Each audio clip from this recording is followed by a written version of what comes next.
in G4 even something like the disclosure or management approach, which we call DMAs. And this is the approach of the company to a certain sustainability input. So what is a company doing? What is the management approach to that input? Is a company developing policies about that? Are there practices, are there procedures about those topics? And this is something that we change in G4. So now for every category, there is a general DMA. Supply chain I mentioned, and the other are the topics that I showed you in the slide before. The specific standard disclosure is what I was mentioning, the DMA, is indeed, there is a DMA which is now generic for all the aspects. So basically, before there were all different DMAs for the different aspects. Now there is one which is really important. It covers why the aspect is material. So it links to the materiality assessment. It covers how the organization manages this specific aspect and or its impacts. And third element, the evaluation of the management approach. So it's a very thorough disclosure on how the company is managing that very aspect. Integrated reporting, I mentioned about that, and indeed it refers to this new trend of the integration. And with G4, we made it ready for the integration. So the companies that want to integrate sustainability information into their financial report can do it using G4. And we have a number of sector disclosures. This is really much up in the air at the moment, because our board is discussing it in October. So we might have a renewed approach to sector supplements. But for the time being, companies that belong to those different sectors have specific sector disclosures that is really much tailored on the need of a certain sector. Another big change in G4 was the alignment with other international frameworks. Because indeed, this is something that we experience as needed by companies. Companies have been always telling us that it's quite burdensome reporting, and there are many different initiatives around the world. So in G4, we pulled together the most important global initiatives, and we streamlined references to all of those. And these include the OECD guidelines for multinational enterprises, the UNGC Global Compact Principles, the Business and Human Rights Guiding Principles, the John Ruggie Principles.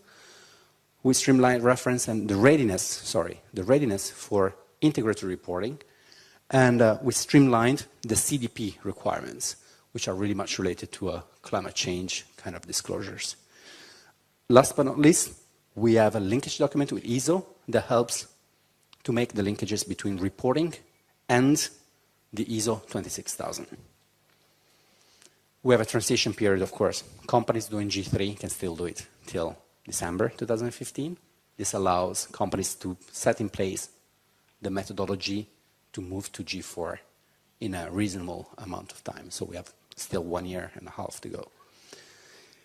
Last very point is the business transparency program. And this is something that we've been doing in collaboration with many large companies.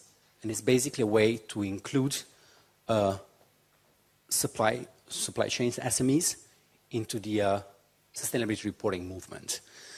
Indeed, you will see here, the program aim is the building the capacity. So that is what we want to do. Many SMEs have the willingness to do sustainability reporting, but they still don't know how to do it.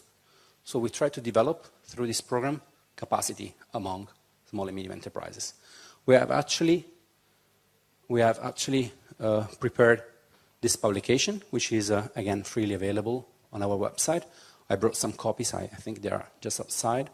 And this is a publication that helps SMEs to start the reporting journey. So are you ready to report? What is needed there? Okay, there we go to the questions, and I think I've eaten quite a lot of time. Apologies for that. Well, please, if you have any questions.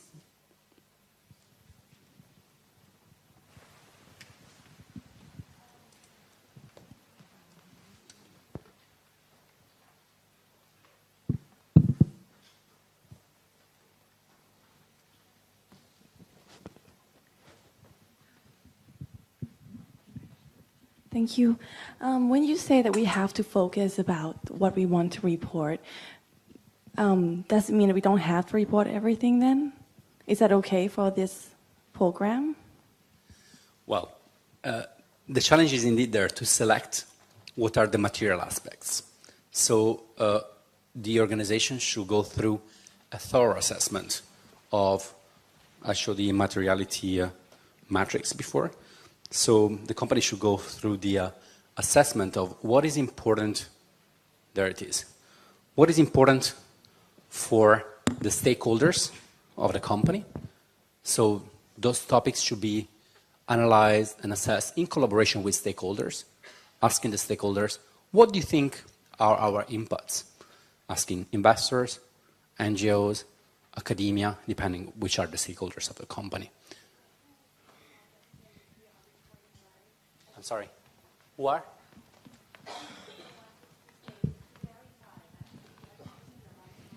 Stakeholder engagement. Indeed, the stakeholder engagement, the way you engage with the stakeholders is essential to do that. Again or not? No. It is done in collaboration with stakeholders, but it's something that the company is doing.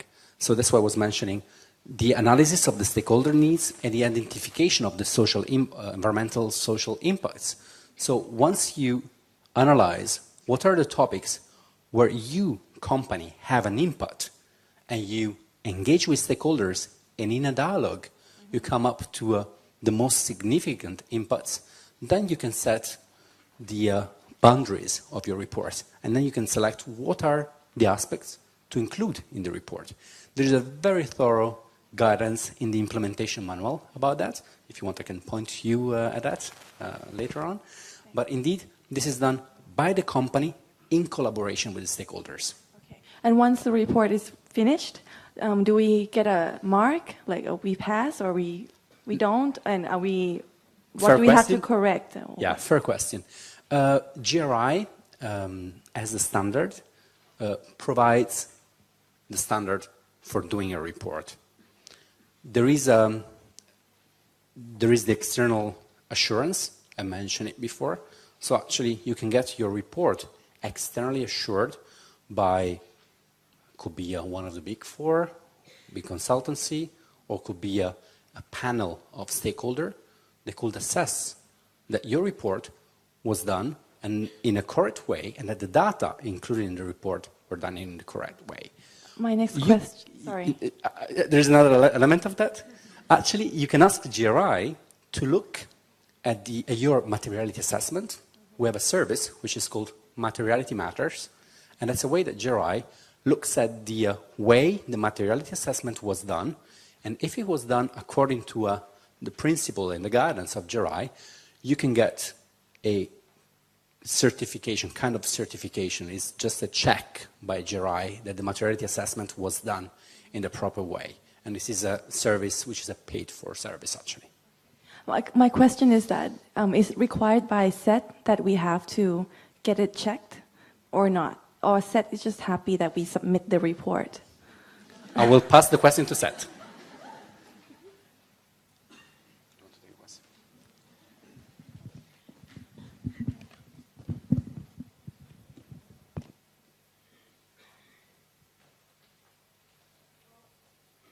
Hello. Okay. Well, on behalf of the Stock Exchange of Thailand, I would like to reply to your inquiry. SET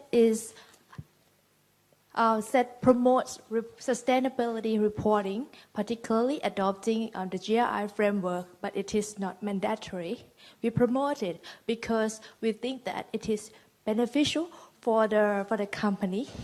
So it is not about rules or regulations, but it's more about the benefits that the firm will gain from reporting with the international standard.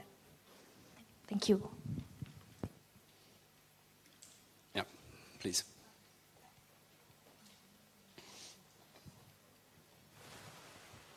Hello. Okay. I have two questions. The first one is, how often that we need to do the materiality assessment. Mm-hmm. And the second one is that because you mentioned about the integrated reporting, can you give us or name some company that have done a good integrated reporting for us to do? I mean, to do the further studies. Okay, yeah. Well, names of companies that are out there, if I will name some, will be just out of my personal network because I know people doing that.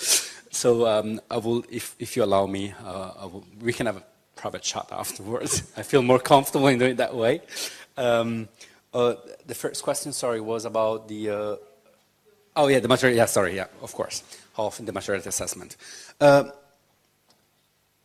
I can tell you that we at GRI, we do our sustainability report. And the decision whether to make or not a new materiality assessment in G4 was actually taken by our board. So we decided to run through a new materiality assessment because the GRI guidelines don't provide guidance on how often you should do that. We decided to do it because we decided that we wanted to move to G4, and of course, we wanted to do it right since the first moment. So we said, okay, this is a good moment to engage our stakeholders, to do an internal assessment of what we think our impacts are. And that's why, and then we did it with the external stakeholders sending, we had an online questionnaire. So we asked our main partners to provide us their view about our sustainability impacts. So in a perfect world, you should do a materiality assessment every year because, that is what, things will change from one year to the other. But substantially, you should do a materiality assessment when you and the top management of the company thinks that there are new challenges, something changed in the organization, and you need to have a new assessment of what's changing. And we don't know yet how often, following G4, the companies will be doing that. Because, of course, G4 was launched in May 2013, so we are still, in the first year, and the companies are now moving to G4 with a quite high uptake, but it's the first round. So much of GRI is built by the companies. So we are monitoring the application of G4, and we're learning from the companies what are the best practices there, what works, what does not work, and this will lead to the continuous improvement of the standard. So maybe this will come up as an issue that we will need to provide guidance on.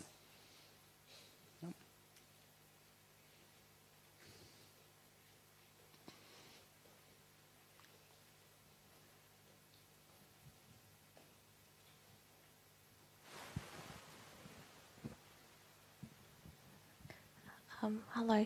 I would like to ask, if we decide to sort of base our sustainability report on GRI, is it still viable for us to still include stuff that isn't really related to our materiality? Like, for example, our charitable works, or do we always have to try to link everything back to the, materiality? Thank you for the question. And indeed, that is the idea. The idea is to try to make the reports to the point, to go to the aspects where the company has an impact, and to go to the aspects that stakeholders ask companies disclosure on. So we are trying to help companies to be selective and to avoid to do thousands of pages of sustainability report, but describe what are the key information that need to be disclosed, that stakeholders are asking for, and where the company can make a change. So from one year to the other, the company can show that the sustainability impacts has been improved from one year to the other. So you're free, of course, to include the topics that you think are important, but you should always go through the glass of the materiality assessment, because then the report will be crispy, right to the point. Thank you. Grazie. Grazie. I see one hand there.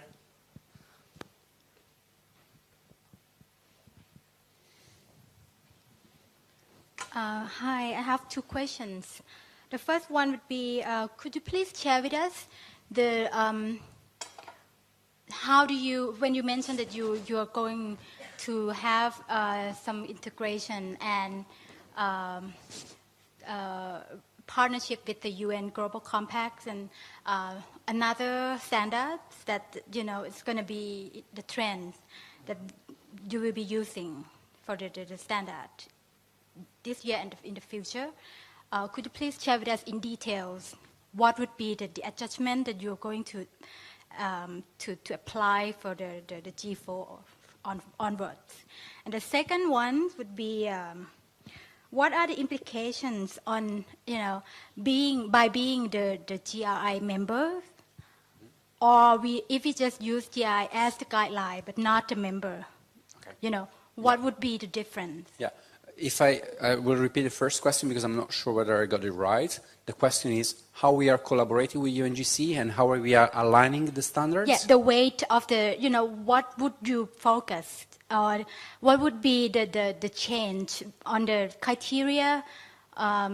Would you be focused, for example, with UN Global Compact would be more on the, in my view, would be policies, human rights, stuff like that, in a social aspect. But based on what you show us in the slide, I see CDP, Yeah. I see a lot more Yeah. toward environmental aspects. I understand So then- that. I understand it. Yeah. Yeah. Thank you. Yeah. So please share in details. Yeah, I will try to make it short because I don't want to eat the time of the next speaker. But I think, no, I'm strongly convinced about the fact that we are trying to make reporting for companies easier. So in our framework, we're trying to align with the different normative frameworks. UNGC has areas in UNGC, environment, human rights, labor conditions. So it's pretty transversal. OECD guidelines are pretty transversal as well on the different topics, so it's not only social or environmental. We have CDP, which is very much environmental so far. But on the other side, we have the guiding principle on business and human rights, which is pretty social. So I think that indeed we are trying to get all the spectrum of the different aspects of sustainability. So I'm again strongly convinced that the future of GRI is overarching. That is our strong point. We're not only about environment, only about human rights. We are an overarching framework. And under the umbrella of GRI, there are different normative and disclosure initiatives that can be looked at to go much more in detail on one aspect or on the other. So on the political side, GRI will stay as an overarching global sustainability framework. I'm so sorry, I've not noted down the other question there was. Oh yeah, right, yeah. Thank you very much for helping me. GRI is a free public good, so you can download it. Actually, I brought even some USB sticks with the framework, so you can take it. I think they are in the entrance as well. You don't need to be a member of GRI. You can use GRI framework, again, as a free public good. We have a membership, well, it's not really a membership program, it's a philanthropic program. So some companies that value the fact that they use GRI can contribute to GRI. GRI is a not-for-profit organization, and we run with a very tight budget. So we rely on our corporate sponsors to run our activities. I can tell you that we've been looking at our funding model very thoroughly, and one of the elements to move to be recognized as the standard is to build a firewall between the development of the standard and all the other activities of GRI. So we've been going through, and actually our board is discussing this in the next meeting in October, to have the funding for the standard not linked directly to the main users of the report, to ensure our independency. But still, our OS program, that's how it is called, the Organizational Stakeholder Program, offers companies the opportunity to contribute to GRI and to benefit from a number of different benefits, including exclusive webinars where you can learn more about some topics of G4, where you can learn more about some global trends. Being an OS member gets you a newsletter where you get very thorough information about GRI before the information are sent out to the network. You have the opportunity to have access to exclusive events. So there are a number of different benefits. So it is important to be part of the OS program, to sponsor and to support GRI, but on the other side, you can do a GRI framework, you can use the GRI framework freely. It's for free, so be welcome. Yeah.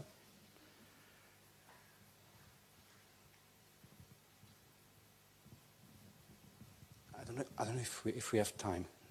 Nararat, do you have still time? Can I just please have a quick question? I saw one company in Thailand, they have got a GI certificate for sustainability reporting. I'm wondering that, how could you measure or give them that right of the certificate for that company, for example? You mean the materiality matters check? Yes, that's right. Yeah. And the question is how we do it, Yes. right? Yes. This is something that we have a team devoted to that. It's our services team, and it's a team that analyzes the report. There is a checklist, a questionnaire that my colleagues have, and they check basically, this is the substantial service, they check that the materiality assessment is done following the GRI guidelines.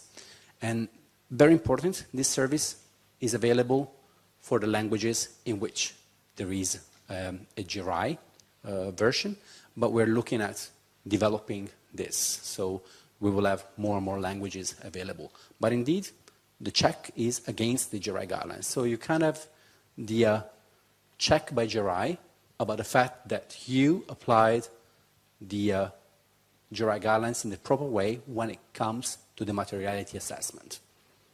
All right, thank you. Thank you.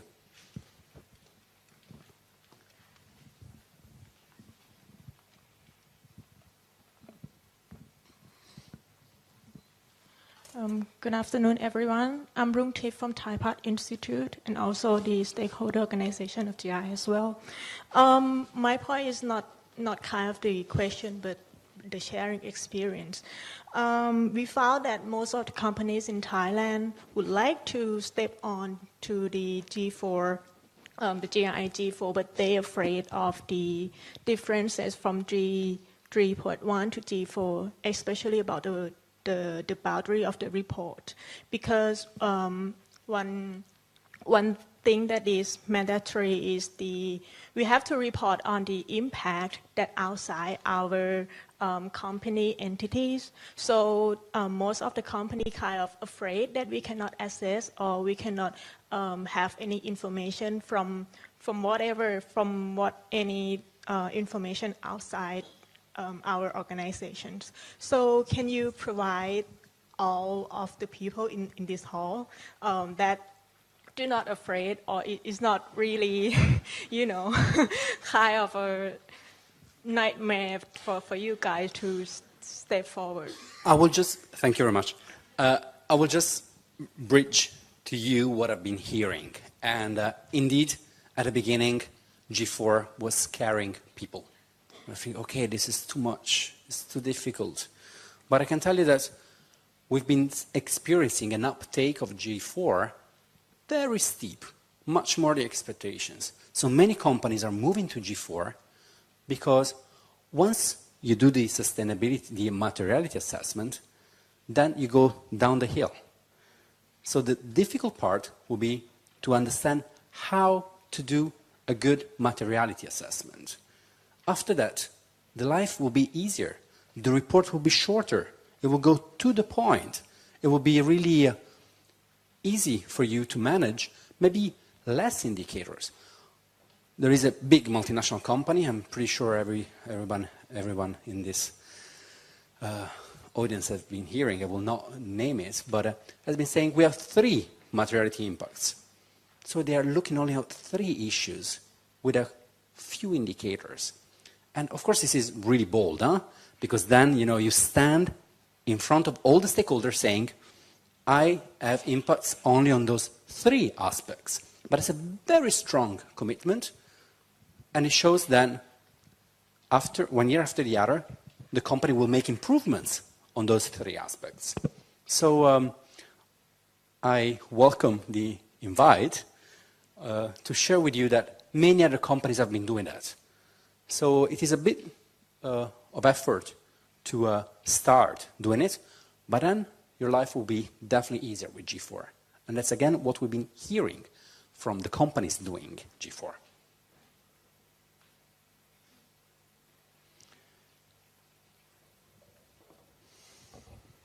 Hello? Okay. Thank you so much for your kind interest. And here is the last question for this session. Please. Thank you for a very nice briefing. While we're talking about being scared of G4, here comes integrated reporting. So from your point of view, as you work in GRI, although GRI is one of the teamwork, I believe still, what's your view? It seems that it's somehow appears to be a kind of competition, but I hope not. And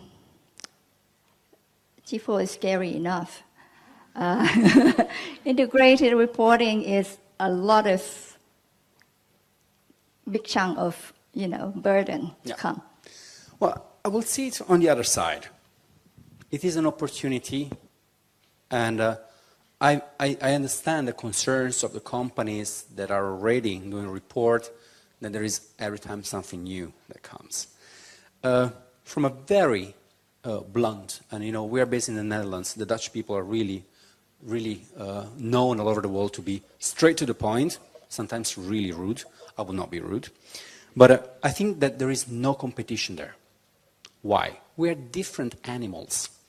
We are different kind of initiatives. Yeah, of course you see integrated reporting coming, but integrated reporting means integration. What do you need to integrate? You need to integrate sustainability information. So the 2 initiatives are naturally complementary. At the moment, IRC, which is providing the global framework for the integrated reporting, is pulling together principle-based framework. There are no indicators. Of course there are no indicators, because there are other initiatives that have already indicators. So that's why there is no competition. There could be better alignment on that, I acknowledge, but at the same time, we see a full complementarity of the 2. The principle to integrate and the indicators as the source of information to go up and be integrated. Otherwise, what can you integrate if you don't have the data? You first need to create the sustainability disclosures, and for that, GRI is ready to help you with that. So again, I think it is not that scary. There are much more scary things in the world, thank God, for us, but no, it's horrible actually. But indeed, I think it's just an opportunity for everybody to sit a second, take a distance, and see what is there, trying to understand. And of course, we all lack that time. When we go back to our offices, we will be overburdened with how many emails you receive per day? I don't want to know. We all receive many emails per day. So of course, there is that challenge of trying to take a moment to really go through the GRI framework to understand what is needed. And then, then it will be just down the road, down the hill, because it will be much more easy, and it will be a great way. You will engage with stakeholders. You will have, an open channel of communication, no more tensions, because you will just engage and contribute to the global sustainable economy that way. Cool. Okay. Thank you very much. Dear distinguished guests, please keep Ms.